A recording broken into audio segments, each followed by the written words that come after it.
His Excellency the Governor of West Bengal, Mananiya Mukhyamantri Ji, colleagues and friends on the dais,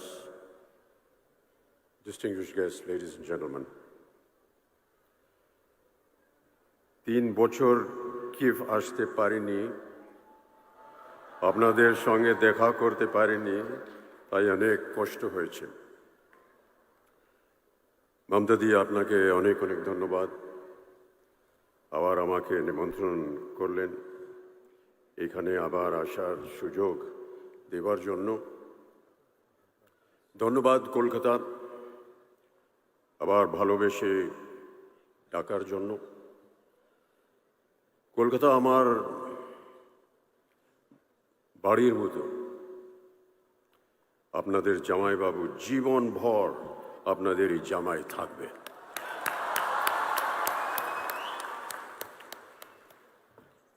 A great joy for me to be here after 3 long years at the inauguration of yet another edition of Kolkata's prestigious International Film Festival.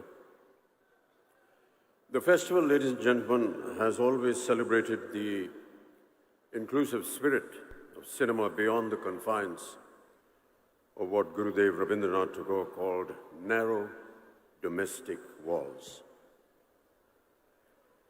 I salute you, Kolkata, for giving me my first job. I salute you, Kolkata, for giving Jaya her first film in Mahanagar, directed by Satyajit Ray. But most of all, I salute you for your artistic temperament that embraces the essence of plurality and equality. This is what makes Bengal so special. আপনারা সবাই ভালো থাকুন, সুস্থ থাকুন, এই আমার আন্তরিক মনোকামনা। The pandemic, ladies and gentlemen, has indeed been ruthless, a gruesome situation we were unprepared to face. There was a sudden change in the status quo that altered the very dynamics of global economics, be it in the functioning of business or our film industry. So today we wonder what is in store for us in the future. Given all possible precautions, we can take heart from a checkered past in which, despite pestilence, wars, changing social dogmas and political turmoil, film industries all over the world have always propagated courage and faced every challenge head-on. Man, ladies and gentlemen, has always been a social animal, and the need to belong to a community and participate in a group of activities is a primal human need. Long before the advent of cinema, people turned to various forms of collective activity for entertainment, mainly centered around religious ceremonies and folk expressions. Be it the temple dances from South India and Manipur that gave birth to some of our major classical dance forms, or the North Indian tradition of the Ram Leela and the Ras Leela that married mythology and theatre in their most accessible formats. The tradition of kirtans and qawwalis were born at a place of worship, like temples and dargahs, to give communities a sense of companionship and solidarity. Compared to these age-old practices, cinema is a relatively newer phenomenon.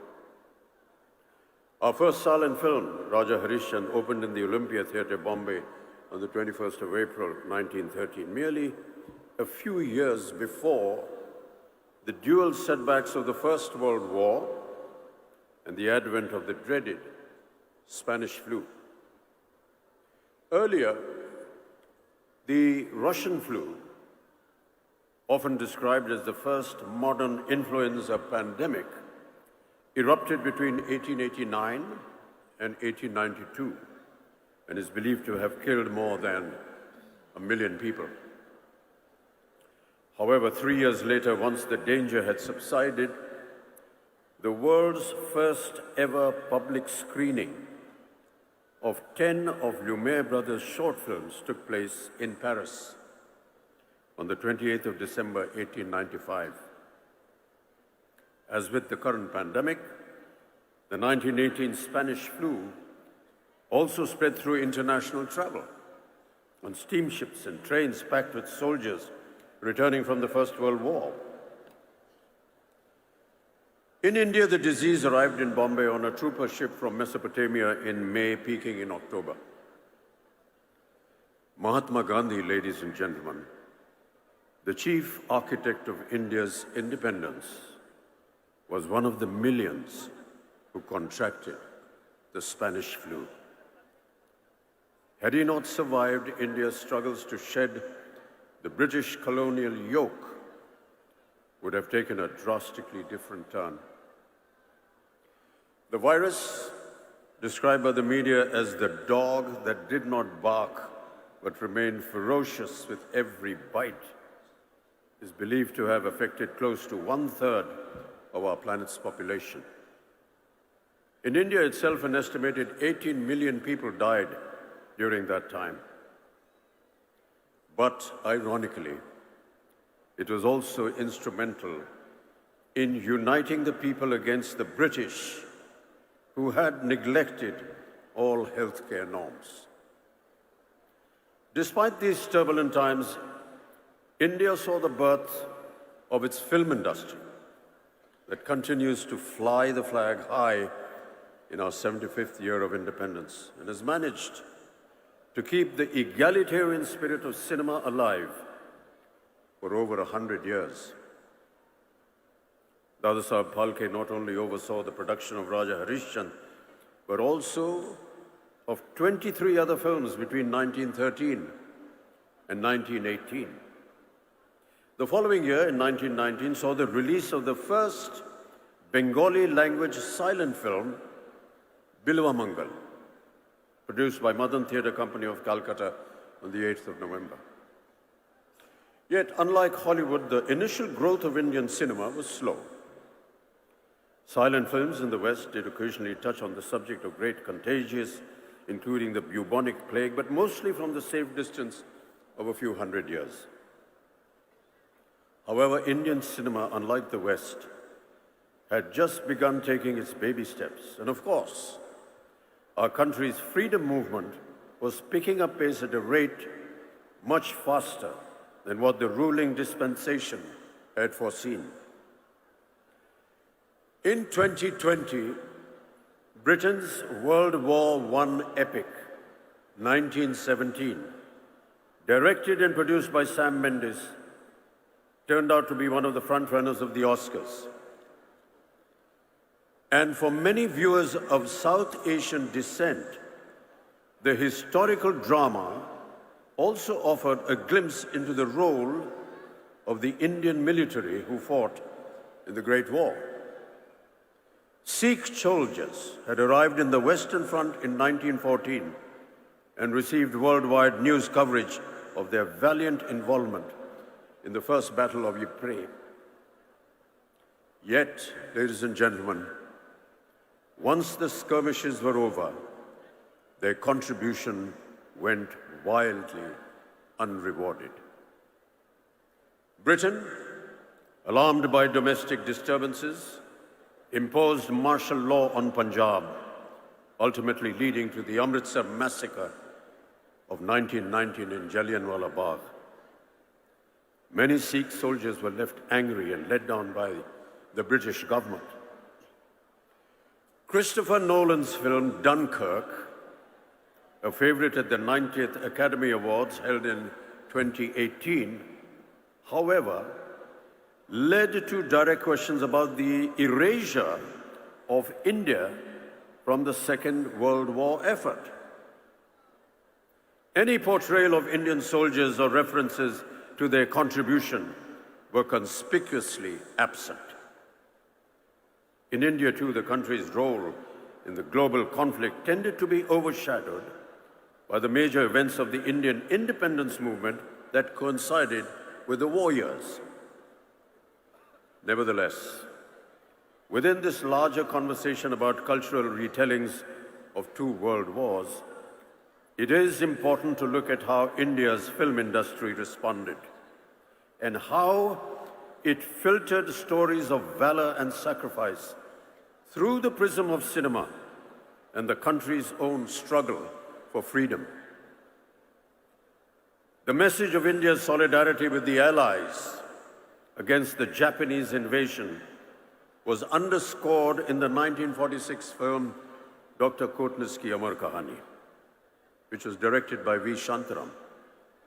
The film depicted the real-life experiences of 5 Indian doctors who volunteered to go to China as part of the medical mission during the Japanese invasion.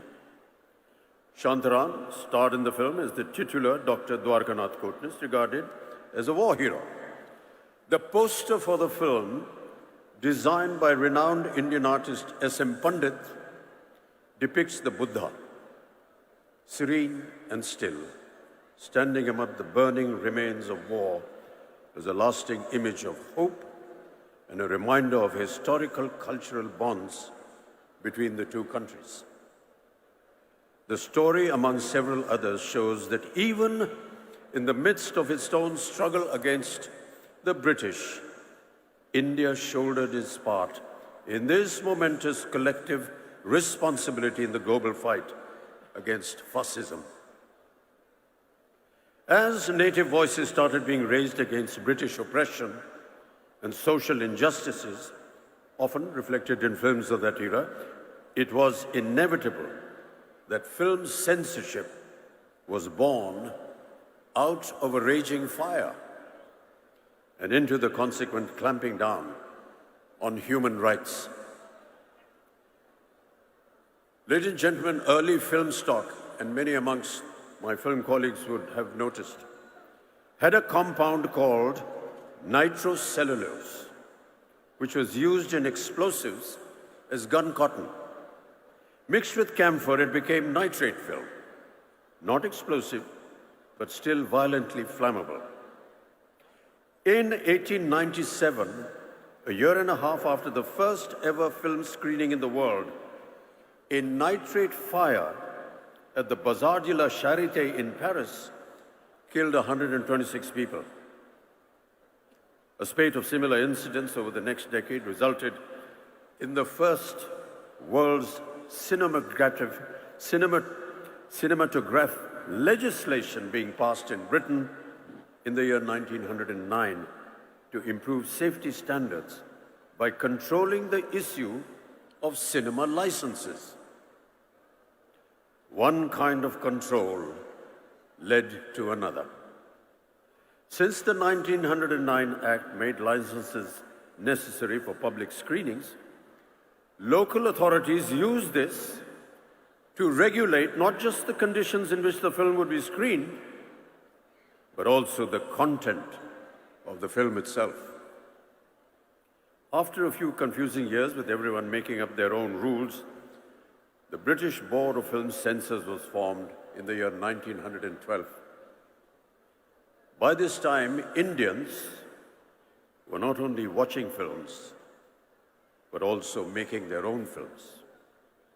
With one eye on the freedom movement, the Indian Cinematograph Committee of 1927-28, chaired by a former Madras High Court Judge T. Rangaracharya, was the first inquiry into movie viewing, censoring, and exhibiting habits in the country. In 1921, there were an estimated just 148 movie halls. By 1927, this number had doubled. Despite Hollywood films accounting for roughly 80% of the shows in those early years, it was the Indian titles that really got the public going. Though Indian cinema wasn't exactly prurient in the 1920s and 30s, except for some passionate kisses, like the most famous one in Karma, made in 1933, involving a snake and a tearful Devaka Rani trying to bring a comatose Himanshu Rai back to life. The British, however, had bigger problems to tackle than a few on-screen smackers. What they really dreaded was the threat of communal discord and the expression of nationalistic sentiment.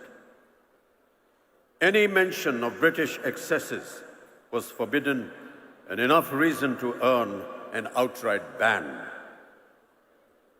And of course, there was the ultimate bête noire, Mohandas Karamchand Gandhi. Listed in the Journal of the Modern Picture Society of India in 1937 are several titles of banned newsreels featuring the Mahatma. In fact, Gandhi was the hidden subject of the first film to be proscribed in India.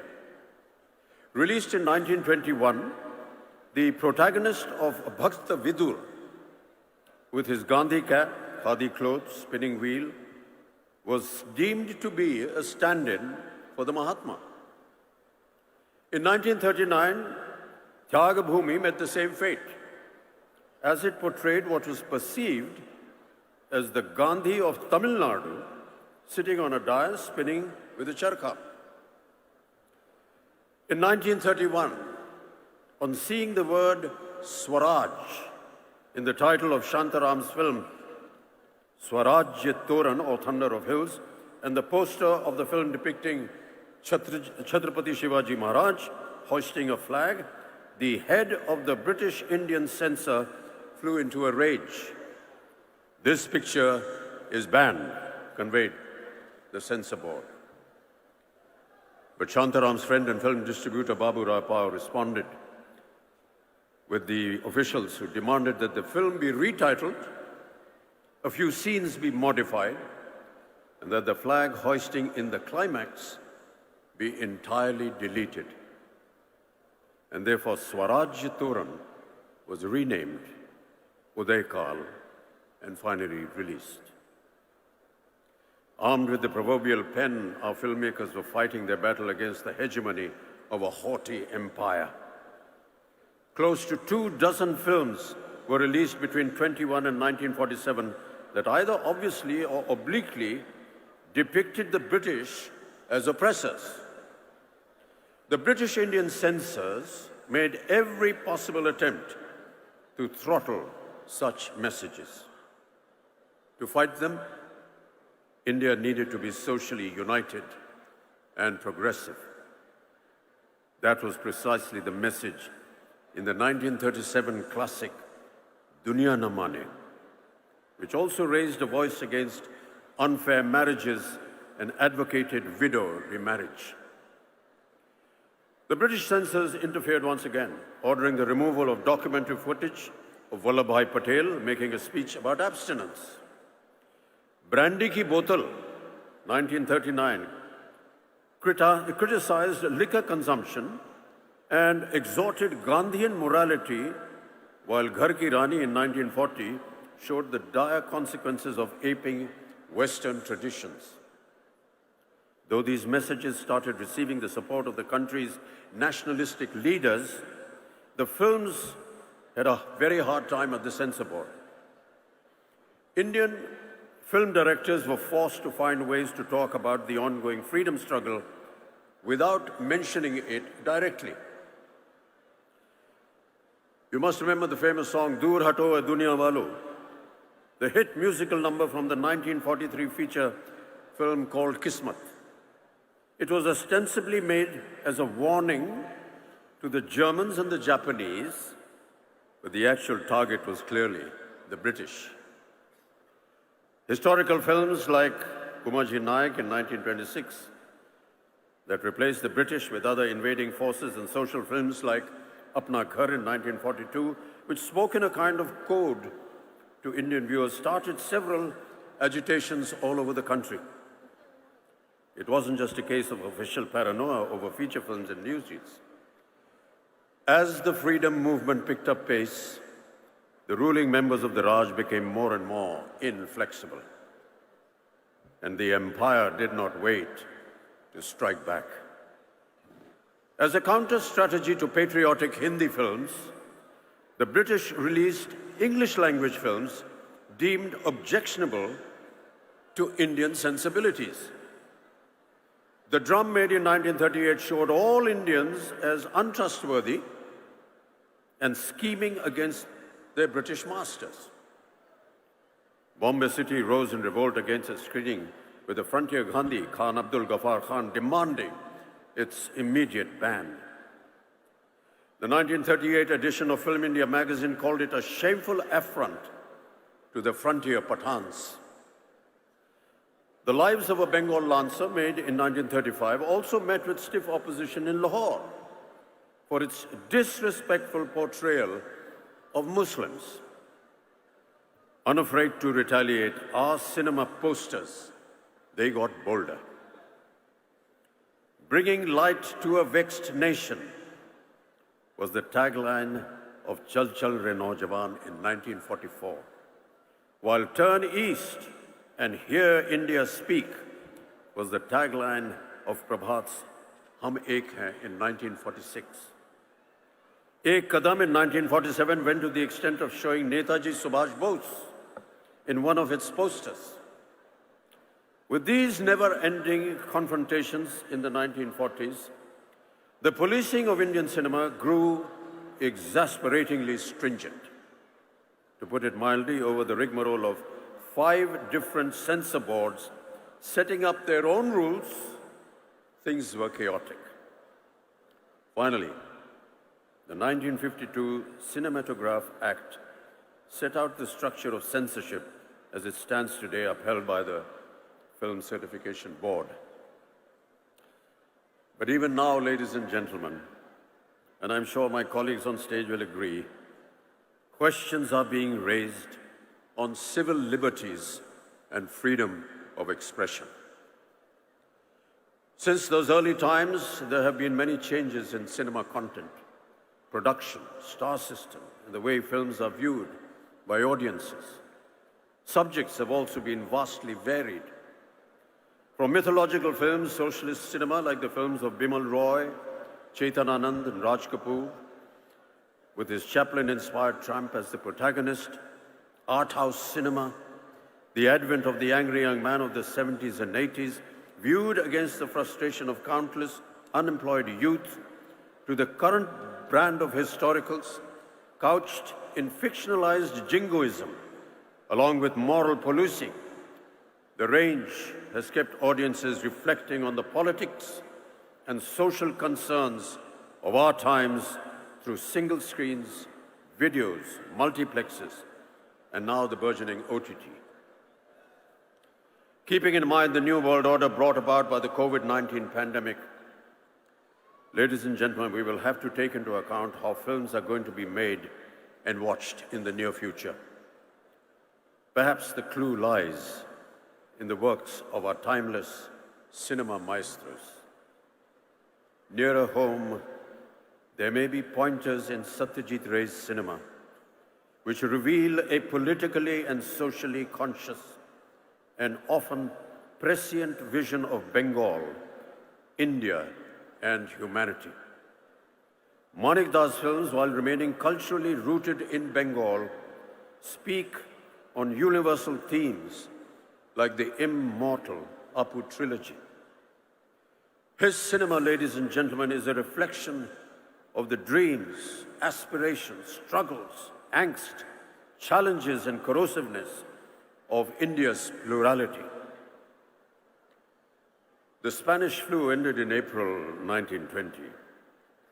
A year later, on the 2nd of May 1921, Satyajit Ray was born. We celebrated his birth centenary as another pandemic ravaged the world. One of his later films, Ganashatru in 1990, can be taken as an indication of how Ray may have reacted to current times. In this chamber drama about a jaundice epidemic caused by water contamination that is suppressed by both the state and the local temple, Dr. Ashok Gupta becomes an enemy of the people fighting for justice. Most of Mrinalda's early films were more overtly political, always championing the cause of the rebels, the downtrodden, and the oppressed. His later films, however, touched upon the personal challenges of loneliness, as essayed by the protagonist Jamini in Khandar in the year 1984. Akaler Shondhone, 1980s, views the horrors of the 1943 famine through the lens of a facetious and impersonal film crew, shooting a story in 1980 about the catastrophe and suddenly becoming face to face with hunger and deprivation in real life. The amalgamation of political turmoil and personal tragedy was a constant leitmotif in Mrinalda's oeuvre that makes his work so unique and relevant. Ritwik Ghatak, another of Bengal's celebrated filmmakers whose centenary is also approaching in the year 2025, unapologetically celebrated feminism and depicted ruthless social realities born out of the partition in his cinema. Within his relatively short filmography, what stands out for its poignancy and lyricism is the Partition trilogy led by Meghe Dhakatara in 1960, followed by Komal Gandhar in 1961 and Subarn Rekha in 1965. Filmmaking was purely an art form for Ritwik Ghatak, through which he expressed his anger and despair at the sufferings of the people. We, the film fraternity, would do well to remember these stalwarts and their artistic convictions as the entertainment industry all over the world goes through a radical change. The earlier environment of movie business concentrated in the hands of a few studios is falling apart. It is impossible to know whether the opportunity to garner new home viewing audiences during the current crisis will be short-lived or whether it will keep growing in time. But I suspect it will be more demanding. That the hunger for entertainment will drive viewers to new releases online whenever they show up, and that studios will begin calculating their online streaming drop dates with the same care that they devote to their theatrical release calendars. The big question, of course, is whether studios will be able to sustain the big-ticket theatrical first model. It is not impossible to imagine theatrical releases being transformed into special events to strictly limited runs of a week or a month that will coexist with or briefly precede streaming releases. Certainly in doing so, the studios would have to restructure their revenue models. We cannot take our audiences for granted. Today, viewers are not only exposed to a range of international content, but also have the option to watch this content in a variety of formats, ranging from the traditional big screen to their personal tabs and mobile phones. Big decisions have to be made that will determine the future of entertainment. I suspect there will have to be artistic rethinking, and bold and imaginative ideas will bring new joy and faith to humanity. Ladies and gentlemen, let us discover more of that which is impossible and then do it. Let us find new summits to conquer. Let us bring down the barriers that have blinded our view of the horizons. Let us craft a singularity out of the many truths that come our way. Let us build a landmark for today, and let us make a new history for tomorrow. Let us demolish the differences that divide us. Let us build a monolith with our diversity. May no one be in the shadows of our glory. May everyone feel the joy. Way back in 1912, atop a ship across the Red Sea carrying him to Glasgow, Gurudev Rabindranath had written these immortal lines that should inspire us all in the darkest hours, offering us courage to seek a new tomorrow. Aro alo, ei noyane prabhu dhalo, shure shure, binashi pure, tumi aro, dao tan, prano bhoriye, trisha horiye, more aro, daro pran. Pour more light into these eyes, O Lord. Pour more music into my flute. Fill my heart to the brim. Quench my thirst. Give me more reason to rejoice and live. Thank you. धन्यवाद জানাই श्री अमिताभ बच्चन जी के। देश और दुनिया की तमाम बड़ी और ताज़ा खबरों के लिए हमारे YouTube चैनल 100 न्यूज़ को सब्सक्राइब करें और बेल आइकन को दबाएं, जिससे हमारे वीडियोस की लेटेस्ट अपडेट्स आपको सबसे पहले मिले।